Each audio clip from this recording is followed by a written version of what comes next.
दिनों से ये देख रहा हूँ कि दोबारा कौमे यूथ जो है ना वो दोबारा उछल कर सामने आ रही है। अभी इनका धरना खत्म हो चुका है। एक पूरे माह के लिए खान साहब की जो है वो पाबंदियाँ सलासत जो है वो पक्की हो चुकी है कि वो किसी किस्म का वहाँ से कोई बयान नहीं आएगा।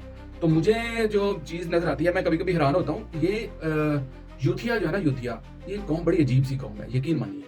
ये देखिए, एक जहाल जो होता है ना, ये एक मुहल्लल होता है। इसमें चीज़ों को डालते जाएँ ना तो वो महलूल बनता जाता है। यूथिया के अंदर पहले जाहिलियत आप डालें, ठीक है? फिर उसके बाद आप गचक डाल दें, थोड़ी-सी ग्रीस डालें और उसके बाद जो है आप कुछ और चीज़ मद डालना चाहें वो आप डाल लें। तो ये यूथिया, कौमुल, जहदुल, गचकुल, ग्रीसुल, समद बॉन्ड है। यकीन मानिए कि इन्होंने सर पे उठाया हुआ है इस जहाज़ को, कि पंजाब गवर्नमेंट ने, मरियम नवाज़ ने अपने लिए एक त्यारा ले लिया है। अपने लिए मरियम नवाज़ ने एक त्यारा ले लिया है और वो त्यारे पे मरियम नवाज़ साहबा जो है वो खुद सफ़र किया करेंगी। ओ भाई, खुदा का खौफ खाओ। ये पंजाब गवर्नमेंट ने पंजाब एयरलाइन जो स्टार्ट कर ली है, उसके लिए 11 अरब रुपए का पहला त्यारा खरीदा है।